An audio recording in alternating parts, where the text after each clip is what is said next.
Hey guys, welcome back to another video. आप सभी लोगों का स्वागत है हमारे चैनल टॉपर सॉल्यूशन पे।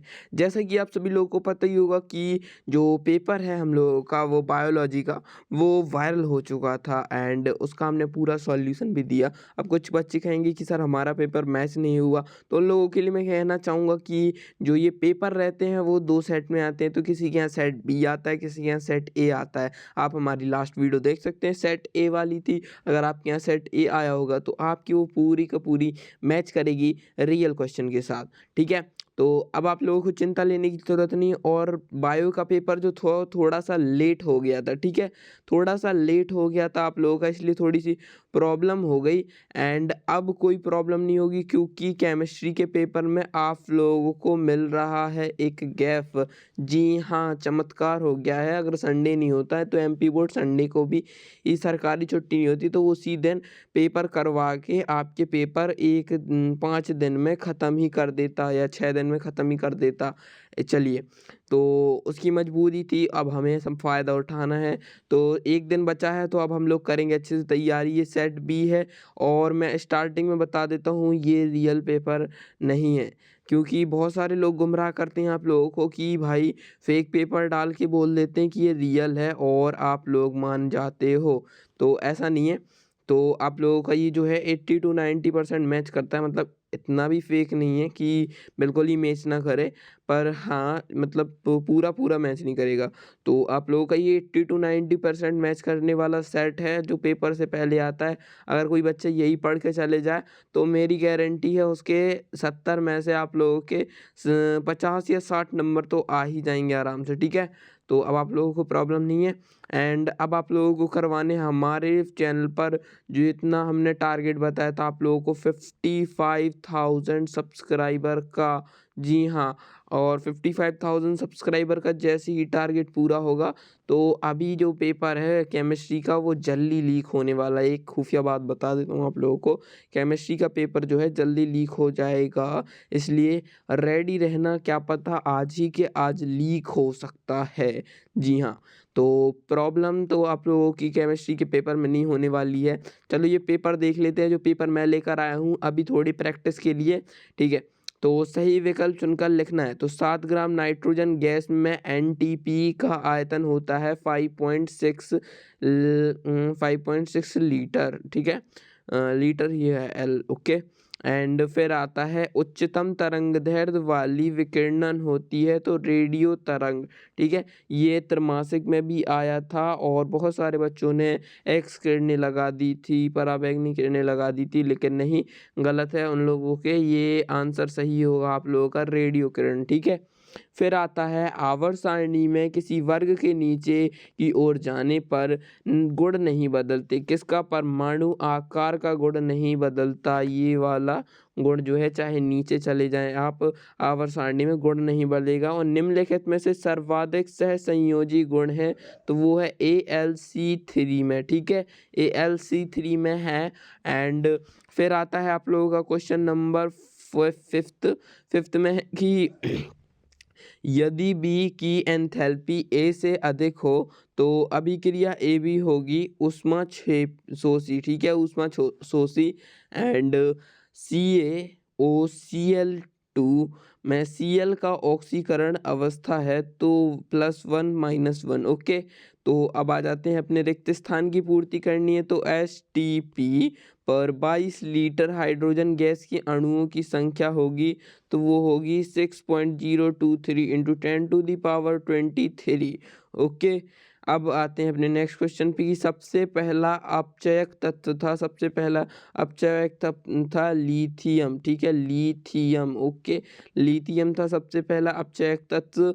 एंड परमाणु में प्रोटॉन एवं न्यूट्रॉन में उपस्थित होते हैं। परमाणु में प्रोटॉन और न्यूट्रॉन में क्या मतलब कहाँ पर उपस्थित होते हैं? एक साथ नाभिक में, ओके, नाभिक में होते हैं उपस्थित। एंड अब आ जाते हैं अपने नेक्स्ट क्वेश्चन पे कि आवर्त तालिका में आप लोगों के बाएं ओर से दाएं जाने पर परमाणु त्रिज्या कम होती है। फिर है LECO, ठीक है? LCAO का पूरा नाम क्या है? तो लीनियर कॉम्बिनेशन हाँ, linear combination of atomic orbital. Okay, linear combination of atomic orbital नाम है इसका। एंड फिर क्या है आप लोगों का क्वेश्चन फिफ्थ सिक्स्थ वाला कि किसी विलगित निकाय की कुल ऊर्जा रहती है, तो किसी विलगित तो मतलब स्थिर रहती है। ठीक है, सिंपल। अब 2 क्वेश्चन तक तो मैंने करवा दिए। चलिए अब आते हैं नेक्स्ट क्वेश्चन पे। नेक्स्ट क्वेश्चन क्या है, सही जोड़ियाँ बनाइए। सही जोड़ियाँ तो क्या है, सबसे पहले आता है डाल्टन। डाल्टन ने क्या कहा रहा था, डाल्टन ने परमाणु सिद्धांत दिया था। तो हम एक ऐसी लाइन ले जाएंगे और सीधे डाल्टन में के परमाणु सिद्धांत में कर देंगे। ठीक है, एंड फिर है शून्य समूह की विद्युत त्रिज्या होती है शून्य। ठीक है, शून्य ही होती है। फिर है द्विआघूर्ण। द्विआघूर्ण आप लोगों का आ जाएगा एक्सटेंड। ठीक है, EXD। ओके, तो अब यहाँ पर आ जाएगा and U plus P V. U plus P V मतलब आप लोगों का हो जाएगा is equals to H and electronic प्रभाव हो जाएगा अस्थाई प्रभाव। ओके, तो मैचिंग आप लोगों की कंप्लीट हो गई। अब आते हैं एक शब्द में उत्तर देना है। ठीक है, बेल्जीन का मूलानुपाती सूत्र क्या है। बेल्जीन का मूलानुपाती सूत्र क्या है, तो ये रहा C6H6। ओके, दोनों रहेंगे आप लोगों की C6H6। एंड बैंगनी प्रकाश व हरे प्रकाश में सबसे अधिक ऊर्जा सबसे ऊर्जा अधिक रहती है। किसकी ऊर्जा अधिक रहती है, तो वो रहती है बैंगनी। ठीक है, बैंगनी प्रकाश की जो ऊर्जा रहती है वो सबसे अधिक रहती है। ओके, एंड अब आते हैं अपने नेक्स्ट क्वेश्चन पे कि Mg positive N plus positive है में किसका आकार छोटा होगा। तो ऑब्वियस सी बात है आप लोगों के N का आकार Mg का आकार छोटा होगा, क्योंकि इसमें डबल प्लस लगे हैं, मतलब इसने अपने 2 प्रोटॉन ज़्यादा ही दान दे दिए हैं, इसलिए इसका आकार जो रहेगा छोटा होगा। तो ये रहा आप लोगों का answer Mg plus plus. Okay, and फिर आप लोगों का आंसर क्वेश्चन आता है कि परमाणु द्वारा साझा में इलेक्ट्रॉन युग्म की अपनी ओर आकर्षित करने की क्षमता विद्युत ऋणात्मकता कहलाती है। विद्युत ऋणात्मकता की परिभाषा भी है, अगर ये आए विद्युत ऋणात्मकता लिख देना। विद्युत ऋणात्मकता पूछा जाए तो ये लिख देना परिभाषा। फिर C6H6 अणुओं में पाई इलेक्ट्रॉनों की संख्या कितनी होती है। अब आप लोगों को बताना है C6H6 में पाई इलेक्ट्रॉनों की संख्या कितनी होती है। तो पाई इलेक्ट्रॉनों की संख्या उसमें होती है 3, सिग्मा इलेक्ट्रॉनों की संख्या होती है 12। ठीक है, C6H6 में। ओके, एंड अब यहाँ पर आप लोगों के हो चुके हैं ये पूरे के पूरे, मतलब 4 नंबर तक के पूरे सवाल करवा दिए हैं। एंड अब आते हैं अपने सत्य असत्य पर। सिग्मा बंद पाई बंद से दुर्बल होता है। सिग्मा बंद जो रहता है पाई बंद से दुर्बल रहता है। जी नहीं, इसका अपोजिट होगा। पाई बंद जो होगा वो सिग्मा बंद से कमज़ोर होता है, तो इसलिए आ जाएगा असत्य। एंड फिर है वाष्प की ऊष्मा सदैव धनात्मक होती है, तो सत्य है। फिर है कार्बनिक यौगिक नाभिकारी प्रत्यास्थ अभिक्रिया देते हैं, तो थर्ड वाला सत्य हो जाएगा।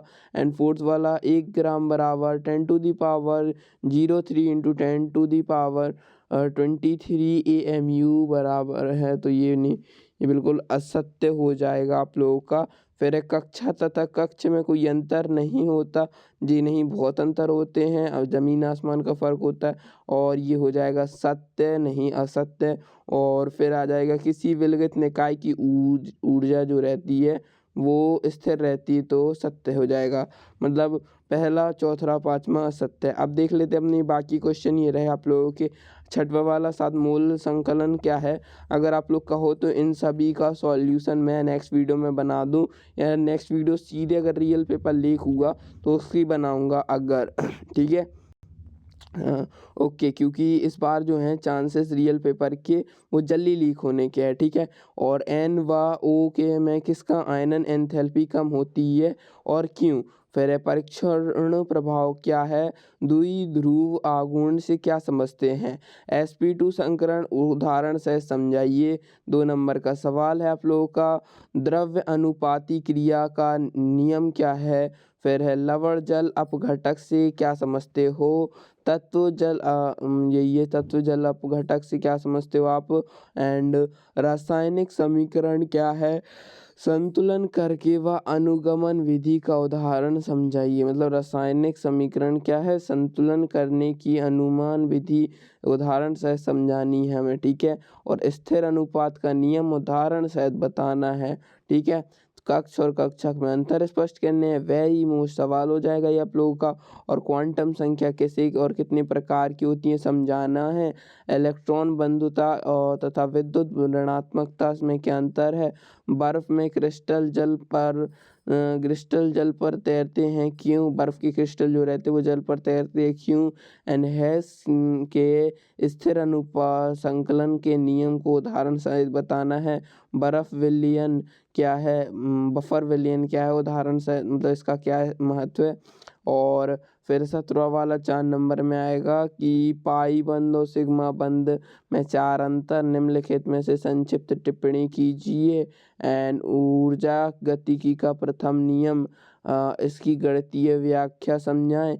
निम्नलिखित यौगिकों के लिए IUPAC नाम की संरचना दीजिए, ठीक है। निम्नलिखित यौगिक कौन कौन से हैं आप लोगों के, मार्स गैस, आयोड्रोफॉर्म, एटिडोफॉर्म और ग्लिसरॉल, ठीक है, ग्लिसरॉल। तो फिर है 19वां क्वेश्चन 4 नंबर में फिर पूछा जाएगा कि मुक्त ऊर्जा किसे कहते हैं। मुक्त ऊर्जा में परिवर्तन प्रक्रिया को साझा किस प्रकार संबंधित है। इलेक्ट्रॉनिक मेलन का प्रभाव को समझाइए। इलेक्ट्रॉनिक बनने की प्रयोगशाला विधि में सचित्र वर्णन कीजिए। 4 नंबर का ये सवाल हो जाएगा। एंड 20वें वाले का ये है अथवा वाले का कि निम्नलिखित अभिक्रियाओं को समझाइए। एंड आप लोग इन अभिक्रियाओं को समझाएंगे। एंड अब आप लोगों की जो पूरा का पूरा पेपर है वो ख़त्म हो चुका है। और अब आप लोगों को क्या करना है, मैंने आपको पूरा पेपर दिया है, आप लोगों को ऑब्जेक्टिव का सॉल्यूशन भी दिया है। आपको बस सब्सक्राइब करके 55,000 सब्सक्राइबर्स के क्राइटेरिया को टच कराना है। और मैं मिलता हूँ, अगर रियल पेपर जल्दी लीक हो गया है, अगर जो रियल पेपर देते हैं हमें, उनसे हमें रियल पेपर जल्दी मिल जाएगा, तो हम आप लोगों को आज ही के आज रियल पेपर देने का ट्राई करेंगे। ओके, तो उसके लिए आप लोगों को क्या करना पड़ेगा, 55,000 सब्सक्राइबर तो टच करवाने पड़ेंगे। ओके, अब मैं मिलता हूँ आप लोगों से किसी नई वीडियो में, तब तक के लिए जय श्री राम।